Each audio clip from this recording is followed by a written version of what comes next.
Good morning, good afternoon, good evening, whatever time zone you happen to be in when you're checking in with us. Today, it is a great honor for me to be able to have a conversation with Jeremy Kauffman.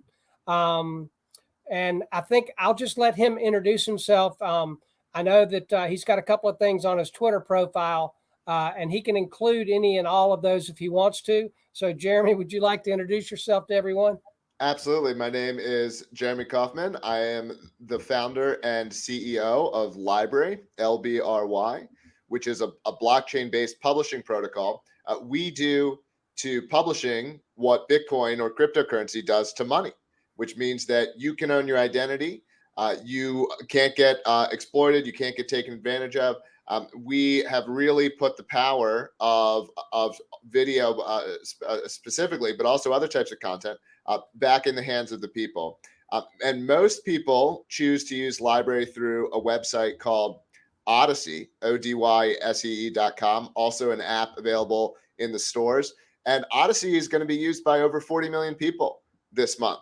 So this is not some project that's just kind of getting started or puttering along. This is something that's really growing quite fast because so many people are fed up with the sort of big tech status quo.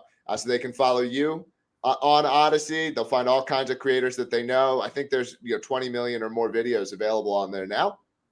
There are other clients you can get, like Library Desktop, if you're going to be like a hardcore crypto guy and so on. But Odyssey is the easiest way to get started, and it's a great place to cut big tech out of your life a little bit and put a little bit more cryptocurrency into it. And then, of course, part of the reason I think we're talking today is that Library, the parent company of Odyssey, is also facing some trouble with the federal government from the SEC specifically, similar to the way that Ripple is.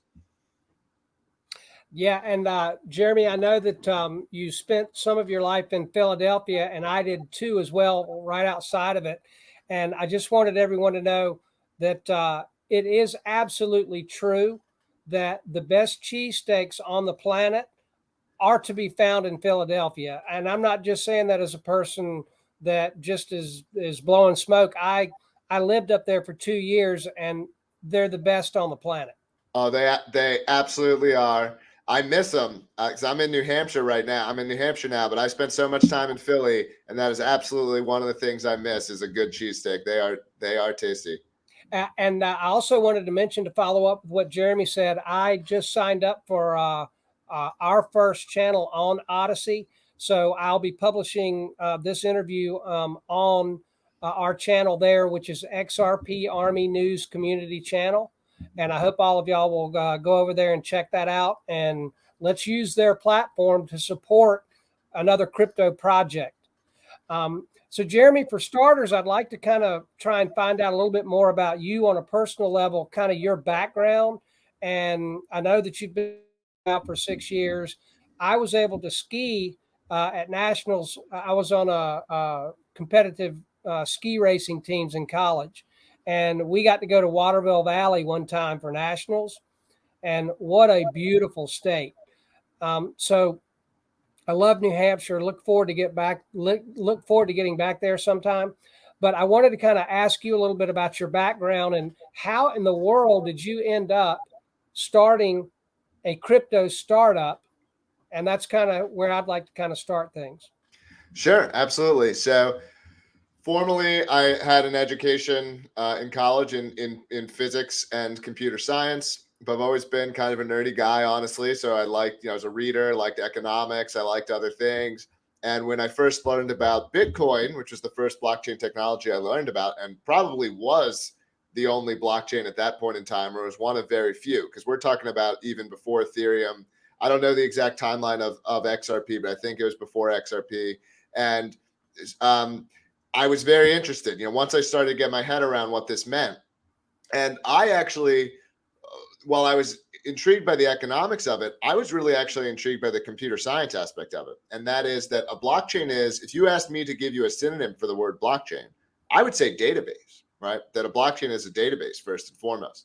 And it's a new type of database with these new properties. And the most interesting property to me is to have a database that's not owned or controlled by any one party.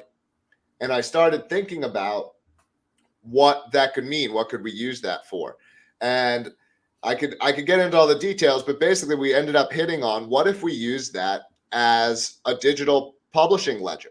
What if we use the blockchain to record information that exists, published information?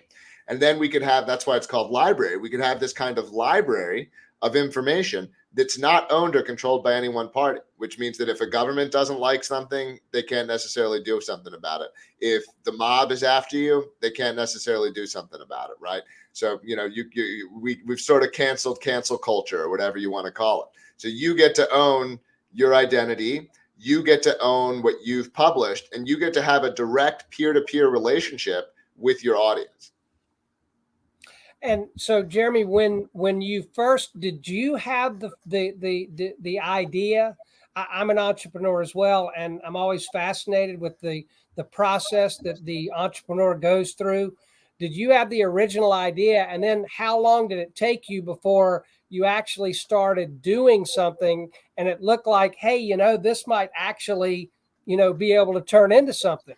Yeah, so the original, the genesis of the idea, I would say, was mine, but it's always, it went through so many iterations. And so one of the first things I started talking to some friends, some good friends of mine that were also into tech. In fact, one of the person I talked to was the guy who got me into Bitcoin. He was the person who sent me my first Bitcoin, and he's a computer scientist. And I started talking to them about it. We started iterating on it. And this would have been, the original idea would have been around the end of 2014. We started just kind of hacking at it a little bit. And then one person started working on it near full time in 2015. And then we took the whole network live in the summer of 2016. And when you finally flipped that switch for the first time and it actually looked like, this idea that I had, what kind of a feeling did you have when you took it from that little idea that you had, and then all of a sudden I've got other people that are starting to believe in what I'm talking about? Now you've got a team working on it together, and then you actually flip the switch. That's exactly what happened. And it was kind of gradual. Like we went from, so first it was like basically 2 people worked on it, and then it was 3, and then it was 4. When we went live, I think that you could say there were around 6 people working on it at that point. And some of which I didn't even know when the project started, because we would post on forums like, this is what we're working on, and we met some other people who were interested in the idea. And and it went live, and that was certainly a moment where I'll never forget it. Having that go live is very, very exciting. But even then it was, there was a lot of excitement right away. Actually, I do remember that. There was more excitement in that first couple of weeks than I kind of expected or was ready for, because there were so many people who were enthusiastic about blockchain. But even then, if we go back and look at how many people were excited right away, it's not even 1 out of 10,000, or 1 out of, maybe it's 1 out of 100,000 of what we've got today. So it's there certainly are these moments where you get these big jumps, but a lot of success in entrepreneurship, in my opinion, is like you keep building, you keep building, you keep building, and it's a gradual kind of thing. So it's like gradual, and then you'll get a big jump, and then gradual, you get a big jump. That's kind of the way it's played out over the years. Kind of more like the growth pattern of the bonsai tree instead of just boom from the beginning. Yeah, exactly. And I know that the average millionaire, I read somewhere, I think this is accurate, but they had 17 failures before they finally hit something that actually worked. Yeah. And I think every entrepreneur worth his salt has got plenty of arrows in their back with these crazy ideas that they just knew were going to work, and then it just never happened. But that's right. So what do you believe was the value in the people that you had around you in the development and the success of what you're doing? Because obviously you mentioned 2 or 3 and then 6. Obviously you realized that you could not do this by yourself. And so how important was it to you when you opened this up to other people and they joined in the idea with you? Yeah. So that's a great question. So first, obviously, I think if you're going to do something at the cutting edge, you got to be pretty intelligent and you've got to be pretty hardworking. So those are kind of requirements. But then beyond that, I think in the early stages, especially, it's really important to have people who aren't gonna kind of get in a rut, who are always going to keep questioning, because your first versions of things, they are flawed. I mean, there are flaws in our product today, right? It's not a perfect product. This is something the SEC doesn't understand, but this idea that I think it's very, I'm not going to say it never happens where a product comes on, all of a sudden it just spreads like wildfire, but I think a lot of it comes from that refinement of what you built. And so you've got to have people who have that kind of mentality of like always wanting to improve, always wanting to find the flaws, that kind of thing. And certainly you want people who are going to question you. Like I needed a team of people around me who are going to say, Jeremy, that might be a bad idea. You don't want someone who's going to just be kind of, yesing everything you're saying if you're the leader of an early stage company. So it really was a team effort. We had good ideas coming from all kinds of people.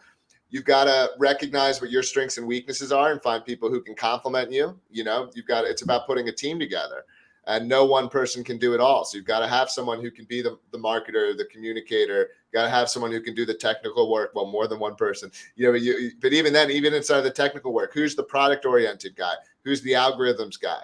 So you're really trying to put together this well-rounded group. And Jeremy, how did you guys fund your startup? How did that play out?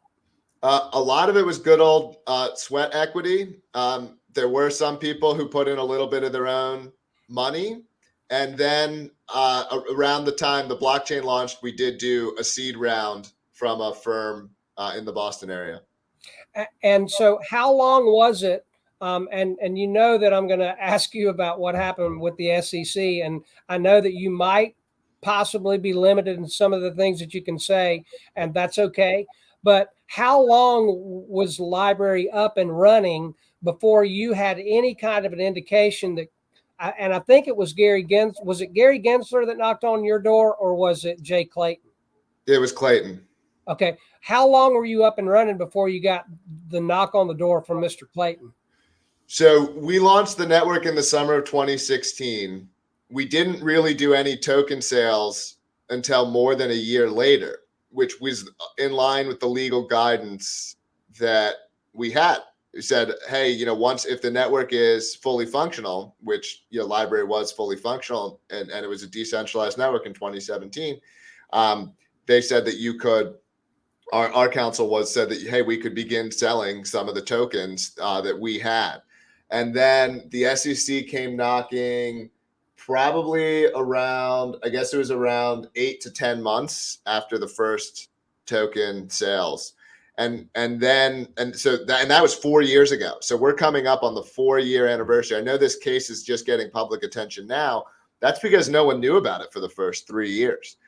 So we were under subpoena power, and we didn't really talk about it, partially because, the SEC is such a cost to have to deal with, right?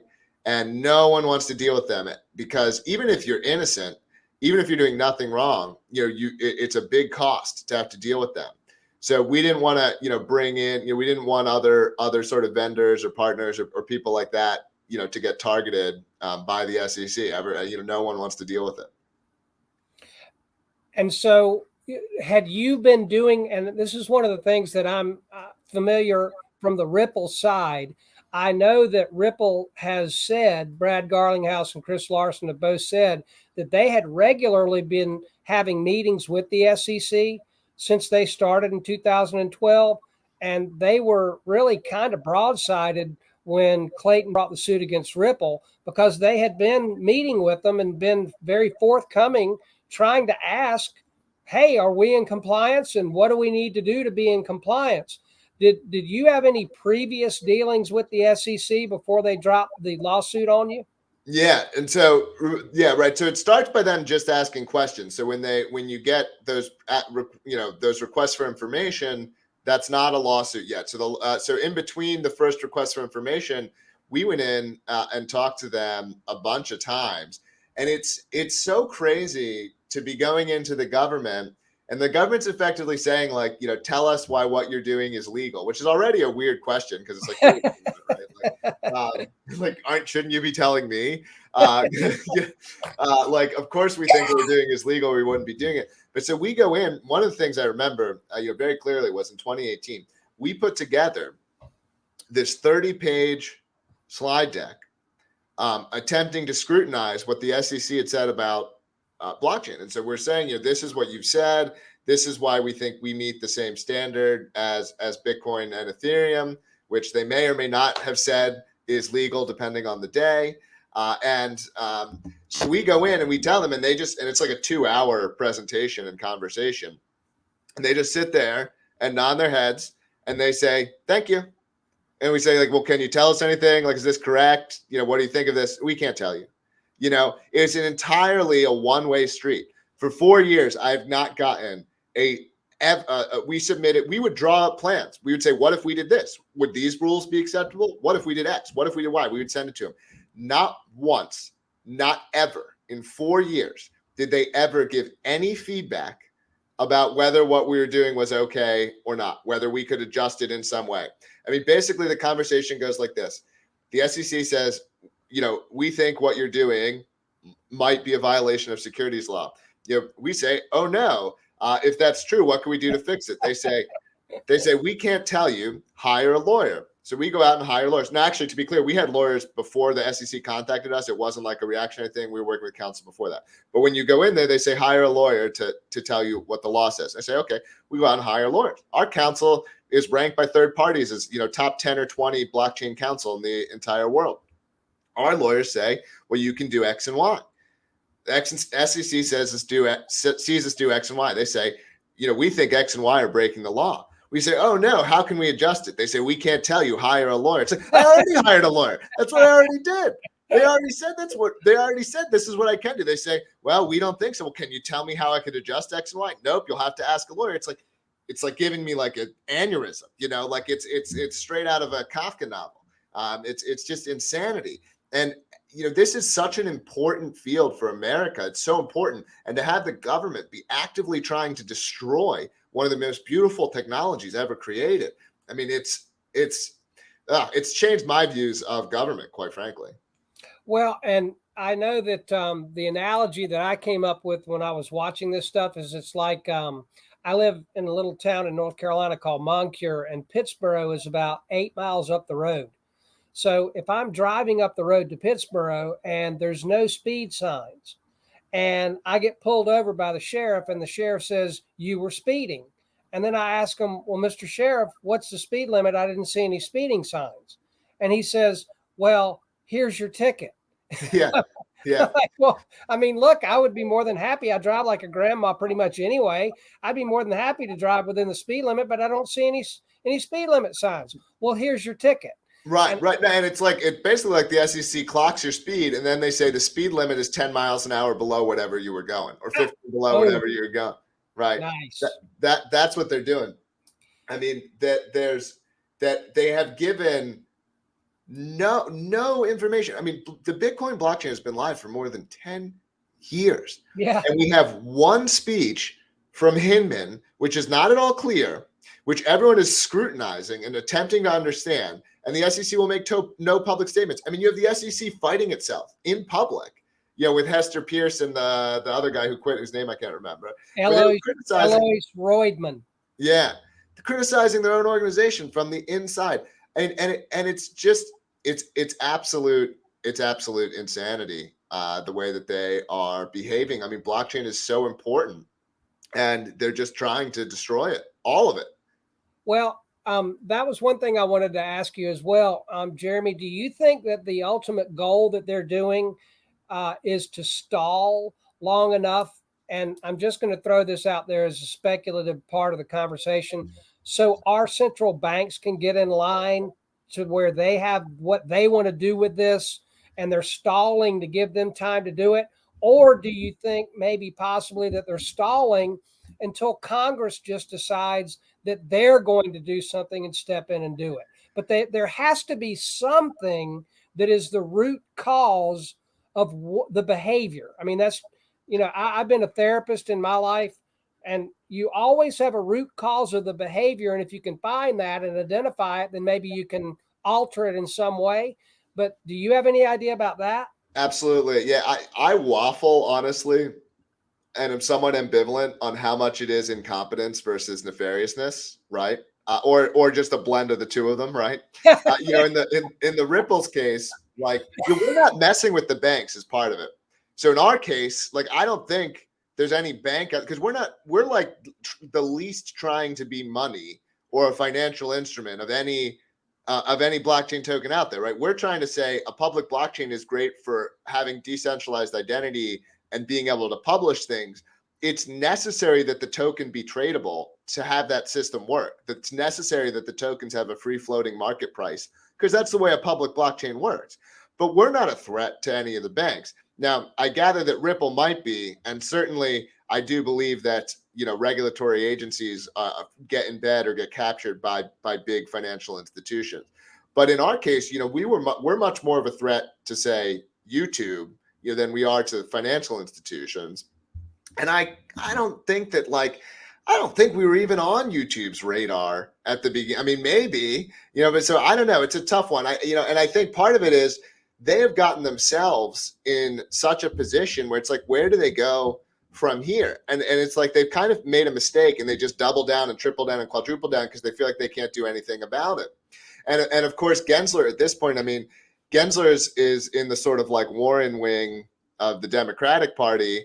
And that's like, those are the only people in the world that actually don't like blockchain. Like all the Republicans are cool with it. And a lot of the Democrats like it and all the libertarians like it. There's only this narrow group of people that dislike it. But Gensler does appear to be associated with that group. It does appear to be that way from what I can tell. It seems like that Elizabeth Warren seems to be a big fan. So one of the things too that I wanted to ask on Odyssey, one of the things that and I'll just kind of throw this out as kind of a hint. Maybe I'm involved in a group that is starting something.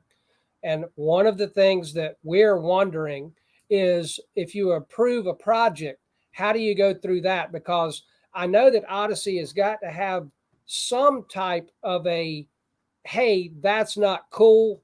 I don't know if there's a better way to describe that, but you can't publish that. I mean, child porn, something. So you've got to draw the line somewhere on free speech. And how is your group at Library handling that issue? Totally. Well, so I want to stress here the answer between Library and Odyssey are pretty different answers, right? So at the lowest level, Library is a protocol, and just like the Bitcoin protocol has no central way of controlling it, similarly HTTP, which powers the traditional web, or SMTP, that you can't call up the CEO of email and say delete that guy's email, right? Yeah. What you do is you police it at the layer above. You go after the providers. So you say, hey, email host, this guy's breaking the law. Or hey, website host, this guy's breaking the law, right? And so that's the way the Library network handles it. At the lowest level, Library is an open technology. There are some additional steps we take where you can sort of mark certain sectors. Anyone can do this, can say, hey, I think this sector is illegal, and people can listen to those. And we don't need to get into all that, but that's the lowest level. Odyssey is an app. Odyssey does have it interacts with a decentralized network, but Odyssey is decently centralized in the sense that it's owned by a company. They run servers. You can log in with your account, and Odyssey has content policies about what it allows and it doesn't allow. They're all public. I think they're much better policies than YouTube has, and that's why you don't see people complaining. There's no algorithm that's going to automatically take you down. But if, for example, Odyssey doesn't allow pornography, right? And so if you post pornography, it can get flagged and a moderator will look at it. Now, that does not take it off the blockchain, but it filters it from the app. And so there's this whole system of marking things. And so people can ultimately make choices about what they want to do. And if someone wants to do something illegal, effectively people can call them out and the authorities can go and catch those people. Gotcha. One of the things too that I wanted to bring back up because you mentioned it was Bill Hinman, and I want to tie that in a little bit with the incompetence of the legal counsel at the SEC and run this by you and get your impressions on it. I've been, I'm no lawyer, but I've watched a lot of Perry Mason and a lot of Matlock, and I've never seen anybody start out with a defense that this is not the official position of the SEC. And then the latest version of what the SEC is trying to say is they have flipped that it's not actually the official version of the SEC, but it is of the section of the SEC that Bill Hinman was representing. Yeah, right. I mean, right. You can't even make that stuff up in a movie if you were trying to, because you wouldn't think anybody would believe it. But right. It changes. Said it, Jeremy. Right, and it changes by the day, and that's an example of where there could be some nefariousness there. It's substantially incompetence, right? Because if they wanted to be maximally nefarious, they would have never given the speech in the first place, right? Like what they basically think is, we established this as a truth, but we regret that we established this as a truth. Because I think the SEC, that what Gary would like is to have complete authority over every cryptocurrency. I don't believe that Gary Gensler is in bed with Ethereum and Bitcoin, actually. I think he'd like them to be securities. I think Bitcoin is the hardest one to get, but I think Gary would love to get Ethereum. And I think that if they are able to somehow, I think it's very unlikely, but if they were able to somehow win the case against us, I think Ethereum would be the next to go, because if they win the case against Ripple, because the facts aren't that different, right? Ethereum is continuing to sell their token. Ethereum is continuing to develop their technology. In the case of Ethereum, they're literally building Ethereum 2.0, right? Which clearly means that Ethereum 1.0 was insufficient. Now, I'm not trying to hate on Ethereum. I hope no one from Ethereum gets in trouble. I like that Ethereum is continuing to improve their technology, right? Like, I'm a free market guy. If you didn't lie to someone, if you didn't defraud someone, and by the way, in our case, there's none of that, same as Ripple. No one went to the SEC and said, these guys tricked me, these guys lied to me, these guys misrepresented something. There's none of that in either case. And, so let it all play out. Let people use their money how they want to use their money, So that's the way I'd like to see it play out. But the fact that the facts are so similar, why is Ethereum not in trouble when these other companies are? It definitely does raise questions to me. And again, I'm not alleging anything. I have no positive knowledge of anything. But it's weird. It should all make us ask questions, because it's very inconsistent. It violates that sense of fairness in us, where we say, like, the rules need to be applied fairly. They're not being applied fairly here. It's like they threw darts, in terms of who to go after, or there's something else going on. Right. And the difference that I've seen between Ripple and Ethereum, though, is they did start with an ICO. Right. And Jeremy, if the SEC decided to go after them, and look, I'm a utility maxi, I'm a crypto maxi. I hope we're all able to make it. I'm not looking at one particular project and hope that they go down. I don't. I do see some deficiencies in the energy usage of proof of work. And I think the Ethereum founders and developers felt that way too. That's why they're trying to come out with, it was Ethereum 2.0 now, consensus layer. But they've got Lubin on videotape telling investors how to disguise their purchases with fake emails. Right. I mean, so if we go back and look at and Library's history, and we go back and look at Ripple's history, they don't have any of those so-called damning facts that are all on video by the Ethereum founders. So I don't. If Gary decides he wants to go after Ethereum, I don't see how they could defend what they did. I agree completely. Well, part of what the Hinman speech attempts to establish is that a coin can somehow morph from being a security to not a security. And by the way, I'm open-minded about that concept, but I just want to know what the standard is.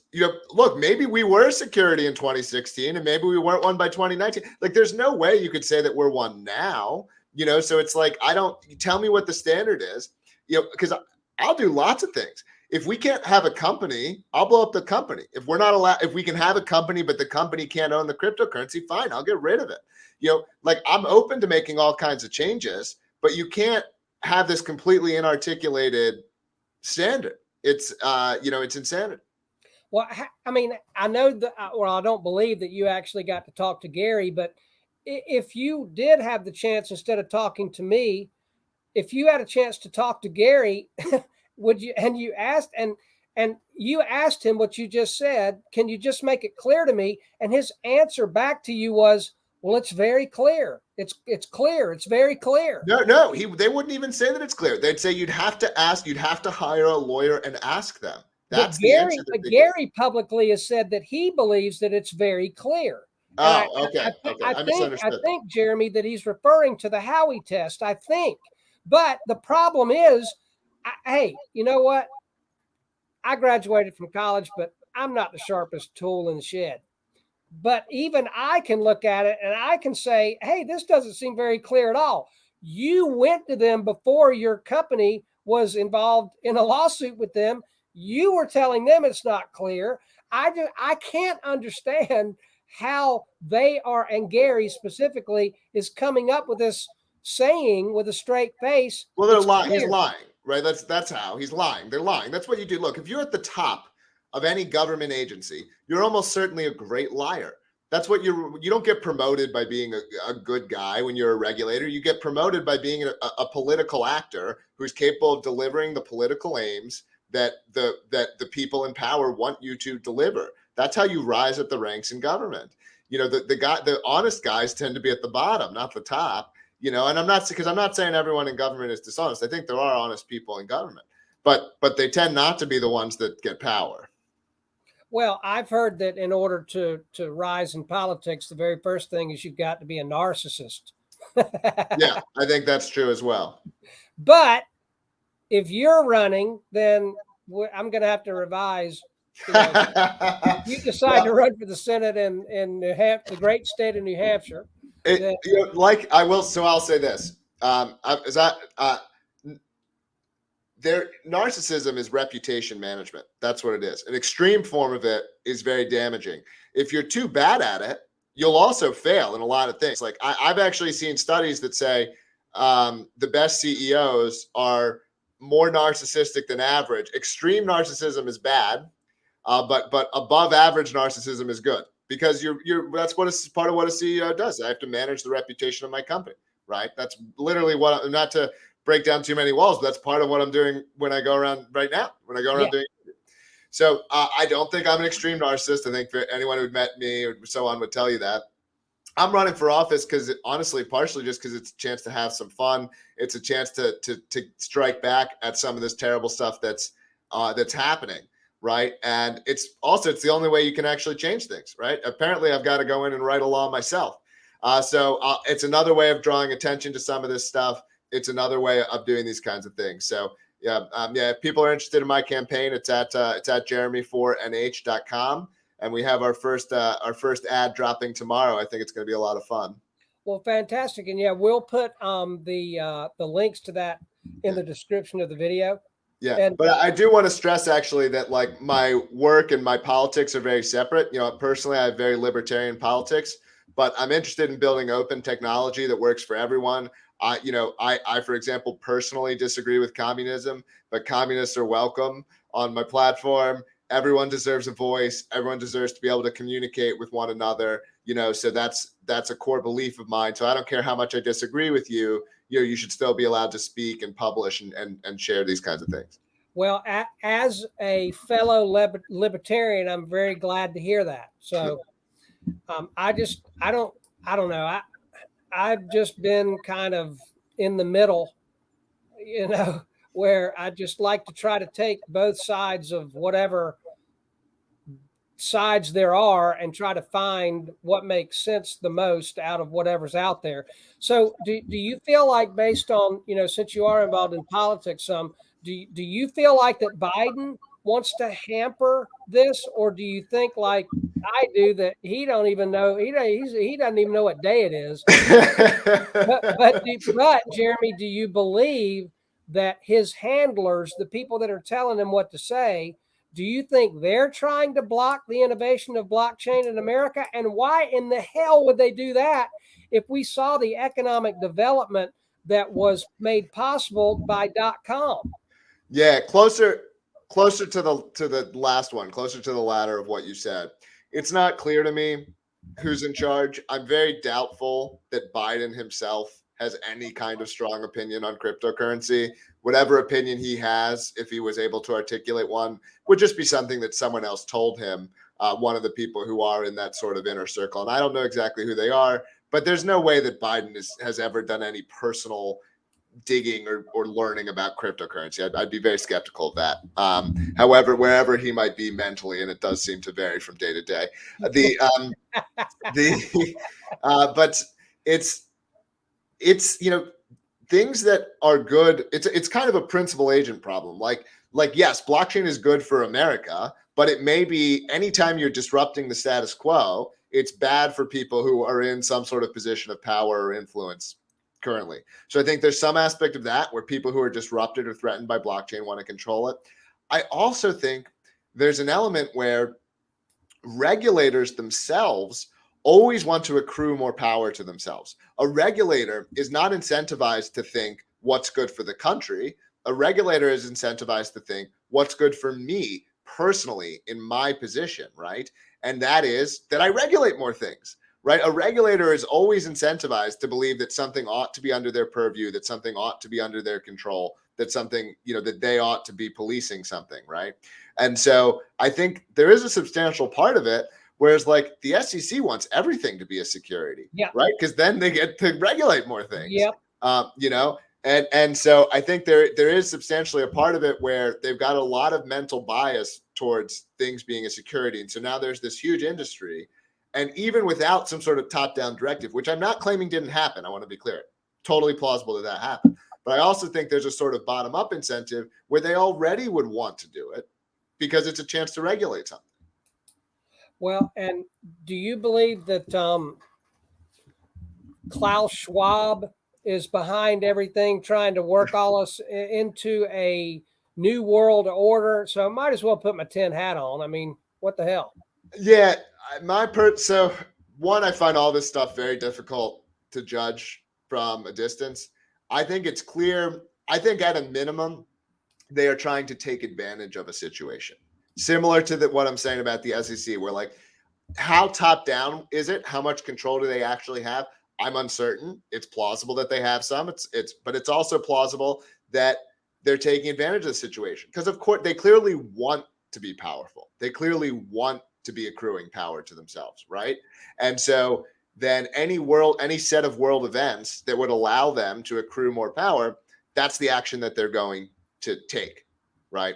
And so, like, if you look at how they've reacted to some things, it's very clear that they're trying to take advantage of them. Whether they directed them, I'm a bit ambivalent on that, but they certainly are trying to take advantage of it. So another thing that I wanted to ask is, do you feel like that we will end up with Congress going ahead and stepping in to make something happen? And then also the other question is, do you find it interesting that Gary, while at the CFTC, they said that it was XRP was a currency, and now Gary, while he's at the SEC, is trying to sue and say that it is a security. The inconsistency is a little bit odd there. Yeah, I'll work backwards. So I think the inconsistency is somewhat explained what I just said. The CFTC wants it to be a commodity. The SEC wants it to be a security. The IRS wants every exchange of it to be a taxable event. Like every agency wants it under their purview because they accrue more power to themselves. Because there is no agent. There's no why be consistent. There's no mechanism. If the government makes a mistake, they're almost never punished. Like if it turns out that we win our case, the government's not going to have to pay us for the millions of dollars they've wasted. The government's not going to have to pay me for the tens of thousands of hours of employee time that were destroyed, that were literally frittered away. They get to act with impunity. There's never any consequence for what they do. And so why not just take a shot? Why not just try to make every grab that you can make? That's the incentives that the system has created. So it's not surprising to me that every agency wants to attempt to grab it, because who cares if you're inconsistent? There's no penalty. Now, in terms of Congress stepping in, sounds kind of a pessimistic worldview I was articulating there. I'm actually an optimist about legislation happening that improves the situation. I don't think it would be the legislation that you or I would want exactly, but I think it will be better than the status quo. And that's because there's a way larger camp that wants blockchain to be freer and to get the SEC out of the way than there is that wants it under their control. The SEC wants it under their control. There's a tiny wing of the Democratic Party that's anti-blockchain, but there's way more people who are pro-blockchain. And one of the things that, democracy has its pros and cons, in my view, but one of the pros is that maybe we can actually debate whether this is a pro or con. One of the properties of democracy, let's say, is that when a really agitated minority wants something, if there is not a countervailing force to that, an agitated minority that wants them to not get it, the minority gets it, right? Even if it's just 5%, if 5% of people are really, because you get to pick that up as a base.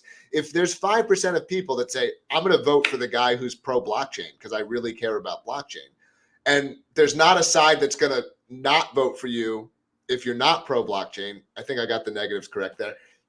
The 5% side gets what they want. That's just what democracy does, So I do think like there's so many people, like all the members of the XRP army.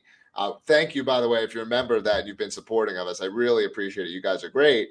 All of these types of people who really care, I think they're going to win because what's the counterforce? I don't see one, and so I think democracy will deliver this event slowly and imperfectly, but I do think it will deliver it. And I know we're going to be winding up soon. And one thing that I wanted to make sure that I mentioned, Chip with On the Chain, wanted to make sure that I extended a hello to you again. You have been on with them before, and he also wanted me to ask you come back. Sure. I'm glad that I remembered that because I told Chip that I would do that. And okay, now I wanted to ask this too, and if you can't answer, fine. If you feel like you can, great. But since you have been involved with the SEC, you're in the same situation basically that Ripple is in. And one of the things that we on the XRP side have been looking at is, it's not looking good for the SEC in the Ripple case, at least from what we can tell. They're likely going to settle, and Judge Netburn or Torres, maybe it has to be Torres in Ripple's case, is going to grant the fair notice defense in Ripple's case. And I just wanted to ask you, since you've been in the middle of it yourself, is there any settlement possibility in your case, if you could talk about it? And do you feel like that Ripple and the SEC are more likely to settle, or do you think it's going to go all the way to the end? Yeah, I think the SEC is, in both cases, there's a lot of risk for them to go to trial because they benefit from the lack of clarity. Because when there's a lack of clarity, they can always allege things and open up a case. If by losing a case, a set of rules is established, some sort of precedent is set, that actually shrinks their power. It shrinks their ability to go after people. So I think the SEC, there's a lot of downside risk for them to actually lose a case. So I think that there is a lot of incentive for them to settle. In our case, our sort of line in the sand has always been that we need guidance on how it cannot be a security. If there are changes that we need to make, we're open-minded about changes. If I have to admit something, whether I think I did something wrong or not, I'm open to admitting something or paying a fine. Now, I don't think we broke the law, but it already cost me millions of dollars defending myself. So if you got to get your pound of flesh, that's the way the game works, whatever. Right. But what I need to know is if Bitcoin and Ethereum are not securities, there has to be a way that other companies can change that. By the way, some question I would love someone to ask the SEC one day, by the way, just as you'll like this one, I think, is if Ethereum started as a security and it's now not a security, I would like someone to ask the SEC on what date and time it changed, right? Yep. because logically, I mean, obviously the rules are so clear, as Gary said, the rules are clear, right? So, Very clear. I mean, so they must know down to the second, the point at which it changed, or if it's not down to the second, surely to the day or the month. I mean, right? Because if the test is so clear, they should be able to articulate that, and that would make it obvious for everyone. Oh, in March of 2018 it was, and in April of 2019 it wasn't. And then we can go and look what the set of facts was around those times. Now, of course, they would literally never do that. But yeah, so I got off track with my rant there. Oh, settlement. Yeah, because I think there is a lot of downside. So I think there is a chance. I definitely think it's plausible in either case that a settlement happened. And I know that Ripple is never going to say or agree. I'm speculating. I'm not a lawyer, but that they would never agree to a settlement that didn't include that the SEC is saying that Ripple is not a security. Would you entertain? And again, if you can't answer, I get it. But would LBRY be open to the idea of that you guys could get a settlement, but you'd have to do away with the coin that you're using? Well, you can't do away with the coin. That's not possible. We can't, right? There's no system without the coin. I mean, that's also where this is putting it back towards the incompetence side, or an incredible level of nefarious, so as to appearing ridiculously incompetent. But again, I don't think they can be that nefarious, because one of the things they've asked us, which is just an insane question for anyone who knows even like basic economics, is like why we can't fix the price of a token, right? It's like asking to fix an exchange rate between two countries, or asking to fix the price of gold at a certain price. Like every time a government has tried to do this, it's been a catastrophe. You can't fix prices in a free market. It's not possible. And like they've brought that up multiple times. And this is what they want. They want something that's literally impossible. And they're either not intelligent enough to recognize that it's impossible, or they know that it's impossible and they're nefariously pursuing the cases anyway. But that was one of the things that they brought that up with us multiple times in discussions. Well, what if you just made a coin always worth 50 cents? It's like, are you how you're a regulator of securities and you're asking that question? Yeah, that's kind of scary. Yeah. All right. So as we wrap up, the single most important thing that I ever ask anybody, as a lifelong Tar Heel, Jeremy, and if you have no opinion, that's okay. But Duke or Carolina? Uh-oh. I actually don't really have it. I don't really have an opinion. No problem. No opinion. I want to make sure that it's on the record. Go Heels. They play at 9:39 tonight, and I'm very much looking forward to it. All right. I'll root for them. I'll root for them tonight for your sake. Okay. I appreciate that very much. And I'd like to thank you very much. I would also like to offer an invitation to come back at some point. I really enjoyed talking with you.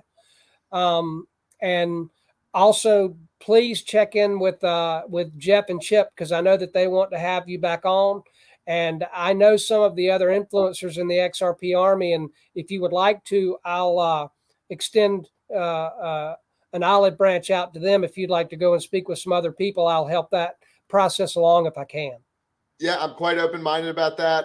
We've obviously got a chat going, so just shoot me some of those names or links or people. I'd be happy to do it. And I'll say, hey, if you're still listening, you better be on Odyssey. You better be listening on Odyssey by now. And if you're not, it's a great time to go over to Odyssey, create that account, and get out of the big tech ecosystem, or start being prepared. You don't have to quit YouTube today. But at least create the Odyssey account, at least give the follow, and at least check the platform out. And hey, he recommended it to me, and we're going to be posting this interview. It's our first video on Odyssey. So, hey, why not? Let's something's got to be better than where this one's going after we finish the interview. I'm not going to say the name because maybe that'll keep me from getting kicked off. But Jeremy, thank you very much. I look forward to speaking with you again in the future. And I hope you win your seat. I don't know who it is you're running against, but after talking with you, you're probably better than them. So, well, thank you very much. Cheers. Have a good night. All right. Take care.